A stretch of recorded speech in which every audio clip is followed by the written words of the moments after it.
Sir, आज evidence देने वाली उस केस में आरोपी की बहन है। अरे वो केस के डिटेल्स के बारे में कुछ समझाया क्या?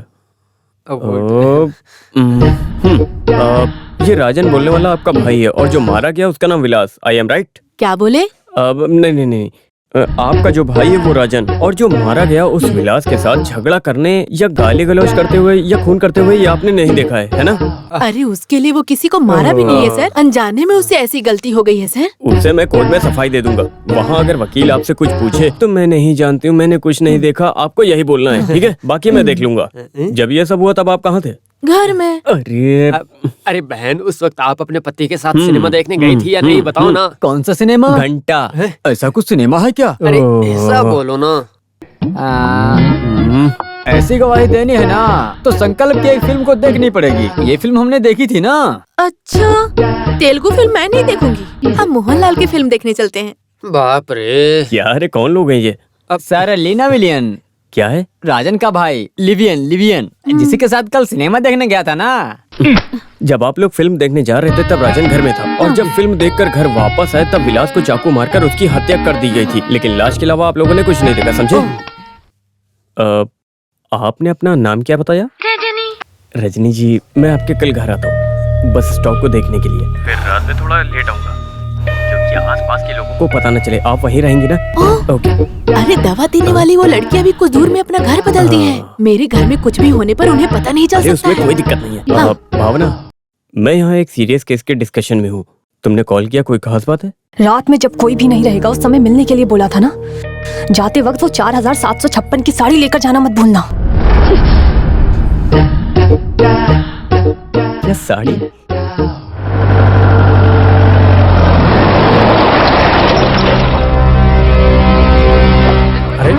ये क्या चल रहा है? सर बोलिए ना।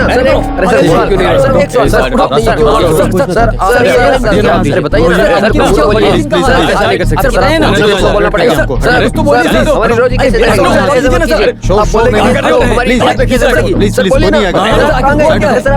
कहाँ लेकर जा रहे हो आप सर? ठीक से याद है ना? आगे कुछ भी हुआ तो मेरा भाई। अरे साले साहब, अरे तुम बेकार में रो क्यों रही हो? ये वकील सर है ना, सब सही कर देंगे। तूने चढ़ा लिया क्या? लिटिल। हाँ ठीक है। हाँ चलो आ जाओ। सर मुझे निकालने वाले हैं क्या? फैसला लेने का काम कोर्ट का है। तो बताइए सर बताइए। माइक वाला इधर आओ। अरे उन्हें जाने दो ना, ये आदमी बहुत बिजी रहने वाला आदमी है। मुझसे पूछो, मैं सब बताता हूँ ना। मेरे साले साहब में ऐसी क्या कमी है? अरे वो बुला रहे हैं, अगर तुम बकबक किए ना तो जमानत भी नहीं मिलेगी। सर क्या है? मुझे जरा घर जाना था। इस वक्त? नहीं, एक शादी में जाना था। जाते वक्त उसके लिए एक साड़ी भी खरीदनी थी, वो नहीं जा सकती इसीलिए। हाँ ठीक है। मैं उस साड़ी के बिल को कहीं रखकर भूल भी गया। फिर भी कोई परेशानी नहीं है। वकील ने ऐसा सुनने के बाद दुकानदार ने बोला कि वो बिना बिल के चेंज कर देगा। मैं जरा जाकर आऊंगा सर। ये जो बिल अमाउंट तुम बोल रहे हो वो 4756 रुपए में आएगा ना? हाँ बस चल गया, अच्छे से पता चल गया। चलो आ जाओ, आप भी आइए, अंदर आइए। जी। अरे पीछे क्यों जा रही हो? अरे काम होगा, तुम आ जाओ।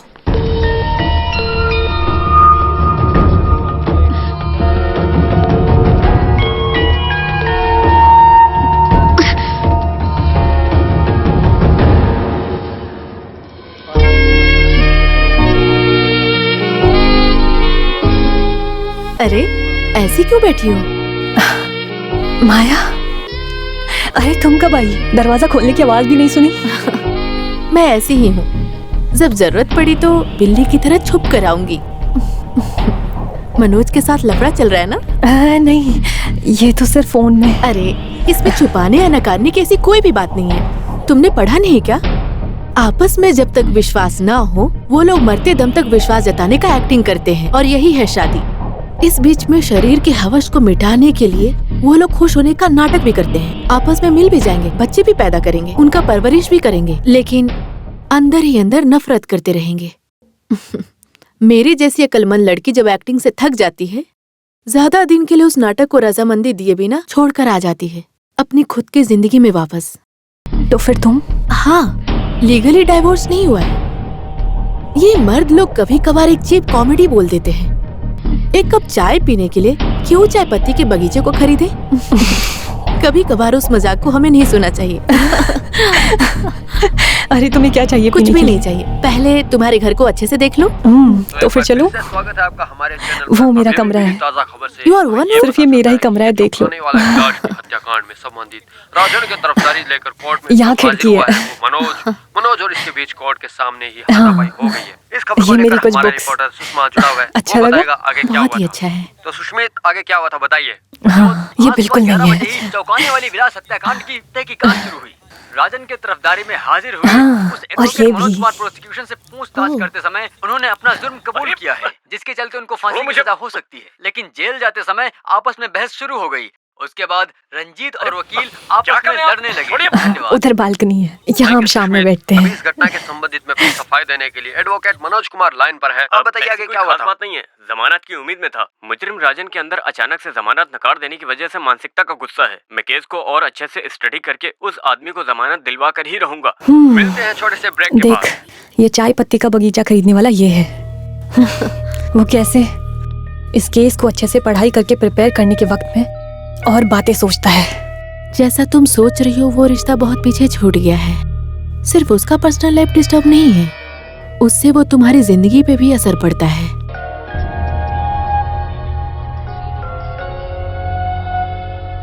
अरे ऐसी कोई बात नहीं पिताजी। हाँ। आज जब मैं घर से आ रहा था बिना किसी अड़चन के उसने मुझे विदा किया। मेरे ऑफिस पहुंचने के बाद मुझे तुरंत फोन किया।